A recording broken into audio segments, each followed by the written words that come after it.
मेरी शादी को 3 साल हो गए थे। मैं अपने पति मनोज और सास के साथ रहती थी। एक दिन कुछ पुलिस वाले आए और मेरे पति को उठा ले गए। मेरी कुछ समझ में नहीं आया। मैं उसको छुड़ाने के लिए थाने की ओर चल दी।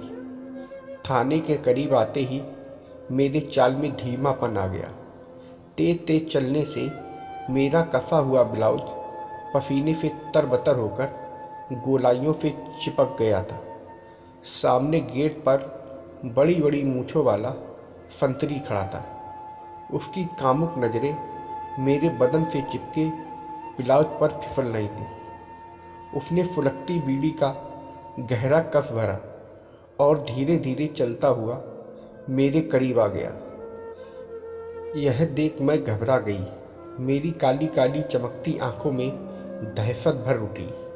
मैंने कई जवान औरतों से सुना भी था कि पुलिस वाले बहुत बदमाश होते हैं, फिर भी डरते हुए मैं थाने तक आ गई थी। पुलिस वाले की प्यासी नज़रें मेरी गदराई जवानी पर फिसल रही थी। यहाँ क्यों आई है, मुझे बता। मैं वहीं चुपचाप खड़ी रही। अरे बोलती क्यों नहीं, गूंगी है क्या? सामने खड़े पुलिस वाले ने कड़कती आवाज़ में पूछा। किसी ने तंग किया है तुझको, बता मुझे। थानेदार साहब, ऐसा नहीं है, मैंने कांपती आवाज़ में कहा। फिर रास्ते में अकेली देखकर किसी ने पकड़ लिया होगा। तू डर मत, मुझे साफ साफ बता दे। 1 घंटे बाद मेरी ड्यूटी खत्म हो रही है। ऐसी बात नहीं है थानेदार जी, मैं तो दूसरी फरियाद लेकर आई हूँ। मैं सहज आवाज़ में बोली। पुलिस वाला अभी जाल फेंक ही रहा था कि अंदर से असली थानेदार जीप स्टार्ट करके निकला। थानेदार जीप रोकते हुए बोला, अरे शेर सिंह, यह औरत कौन है? साहब जी, यह पहरे पर खड़ा संतरी कुछ बोलता। उससे पहले ही मैंने कहा, साहब जी, मैं मनोज की घरवाली हूँ। उसे पुलिस वालों ने पकड़ रखा है। हुजूर, मेरे मनोज को छोड़ दीजिए, वह बेकसूर है। ओह, तुम चरस गांजा और नकली नोटों की सप्लाई करने वाले मनोज की जोरू हो? हाँ साहब, कहते हुए मेरी आंखों में चमक उभरी। थानेदार ने देखा कि मेरे गोल गोल उभारों पर जवानी हिलोरे ले रही थी। चल, अपनी झोपड़ी की तलाशी लेने दे, जरूर तुमने माल छिपा रखा होगा। चल बैठ गाड़ी में। थानेदार ने रोब जमाया। साहब जी, अगर झोपड़ी में कुछ नहीं मिला तो मेरे मनोज को छोड़ देंगे? मैंने हाथ जोड़ते हुए पूछा। हाँ, छोड़ देंगे, थानेदार ने कहा। तो मैं गाड़ी में बैठ गई। संतरी ने मन ही मन थानेदार को भद्दी सी गाली दी। थानेदार ने अगले चौराहे पर ड्राइवर को उतार दिया। फिर वह अकेला ही मुझको लेकर झोपड़पट्टी की ओर चल दिया। दोपहर में सभी अपनी अपनी झोपड़ी में आराम कर रहे थे। एक मामूली सी झोपड़ी के सामने जीप रुकी। थानेदार ने उतरकर सारी झोपड़ी की तलाशी ली। वहाँ उसे कोई भी गलत चीज़ नहीं मिली। मैं सोच रही थी कि अब थानेदार मेरे मनोज को छोड़ देगा। मैं हाथ जोड़कर फरियाद करने लगी। हाँ हाँ, ज़रूर आ जाएगा, कहते हुए थानेदार आगे बढ़ा और मुझको अपनी बाहों में कस लिया। मैं थोड़ा छटपटाई, लेकिन जल्द ही मैंने अपने आप को उसके हवाले कर दिया और वह मेरे जिस्म से खेलने लगा।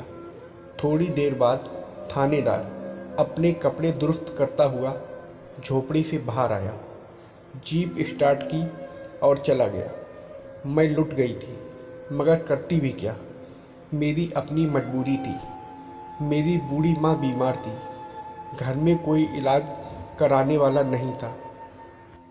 मेरा भाई जहरीली शराब पीने से मर गया था। घर में कमाई करने वाला कोई नहीं था। मनोज ने मुझे बीवी बनाने के एवज में माँ के इलाज की जिम्मेदारी ली थी। मैंने ज़िंदगी से समझौता कर लिया था।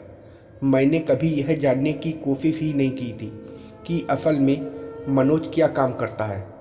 अब मैंने सोच लिया था कि मनोज एक बार लौट आए तो उसे गलत काम करने से रोक दूंगी। आज जो कुछ हुआ मैं उसे एक बुरा सपना समझकर भूलना चाहती थी। मैं भूखी प्यासी पति को छुड़ाने के लिए मारी मारी फिर रही थी। मैंने हाथ जोड़े, पैर पकड़े, फिर भी थानेदार ने मुझे मजबूर कर दिया था। मैं अगली सुबह तड़के ही थाने के गेट पर पहुंच गई। उस समय पहरे पर दूसरा संतरी खड़ा था। मैंने महसूस किया कि उसकी भी कामुक निगाहें मेरे उभारों पर फिसल रही हैं, लेकिन मैं बेपरवाह होकर आगे बढ़ी। मैंने तो बड़े थानेदार से बात कर रखी थी। कल मेरी झोपड़ी में कैसे मिमिया रहा था। अरे रे, कौन है तू? अंदर कहाँ जा रही है? संतरी गुर्राते हुए आगे लपका। तब तक मैं भागकर थानेदार के दफ्तर तक पहुंच गई थी। दफ्तर के बाहर शोर सुनकर थानेदार बाहर आ गया। वह मुझको पहचान तो गया था, फिर भी अनजान बनते हुए दहाड़ा, अरे हेमंत, ये औरत कौन है? इसे बाहर निकालो। मैंने थानेदार की दहाड़ की तरफ ध्यान नहीं दिया। मैं गिड़गिड़ाते हुए फरियाद करने लगी, साहब जी, मेरे मनोज को छोड़ दो। 2 दिन से घर में चूल्हा नहीं जला है, माँ बीमार है, हमारा दूसरा कोई सहारा नहीं है। मुझ पर दया करो साहब जी, कल आपने कहा भी था। मैं थानेदार के पैरों में झुक गई। अरे भाई, यहाँ फ़ोन ना करो, यह थाना है।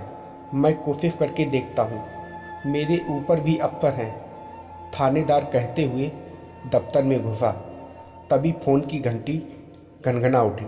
हेलो, थानेदार विजय सिंह बोल रहा हूँ सर। मनोज को जेल भेज दो। वह एक बहुत बड़े गिरोह से ताल्लुक़ रखता है। मनोज को छुड़ाने के लिए थाने पर हमला भी हो सकता है। तुम्हारे पास जबान भी कम है, इसलिए फ़ौरन मनोज को थाने से निकाल लाओ। दूसरी तरफ से सख्त आदेश था। वह तो मनोज के बारे में बात करना चाहता था, मगर यहाँ तो पासा ही पलट गया था। ठीक है सर, कहते हुए विजय सिंह तेजी से दफ्तर से बाहर निकला तो मैं एक बार फिर से गिड़गिड़ा उठी। शायद मुझे पूरी उम्मीद थी कि मेरा मनोज छूट जाएगा। कल ही मैंने साहब को खुश भी किया था। अरे हेमंत, इसे धक्के मारकर गेट से बाहर निकाल दे, हम इसके बाप के नौकर थोड़े ही हैं। रोती चिल्लाती मुझको पहरेदार ने गेट से बाहर धकिया दिया। उसने मुझको एक आध थप्पड़ मारकर चेतावनी दी, अगर ज़्यादा हंगामा करेगी तो मनोज को उम्र कैद हो जाएगी।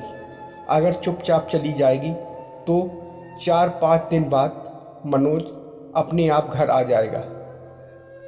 तुझे यहाँ आने की ज़रूरत नहीं। मैं लुटी पिटी रोते सिसकते हुए गेट से बाहर निकाल दी गई थी। पुलिस मददगार के बजाय दुश्मन बन गई थी। मनोज ने भी मुझे धोखा दिया था। अगर उसे अपराध करना था तो मुझको ज़िंदगी के सपने दिखाने और मेरे बीमार माँ की जिम्मेदारी लेने की क्या ज़रूरत थी। मुझको थानेदार और मनोज में कोई फ़र्क नज़र नहीं आ रहा था। दोनों ने मुझे धोखा दिया था। दोनों ने मेरी जवानी को लूटा और गुम हो गए। मैं अपने आंसू पोंछते हुए घर की ओर चल दी। तो दोस्तों, आप लोगों को यह कहानी कैसी लगी कमेंट करके ज़रूर बताइएगा, और वीडियो को लाइक और सब्सक्राइब करना मत भूलिएगा। वीडियो को पूरा देखने के लिए आप लोगों का बहुत बहुत धन्यवाद।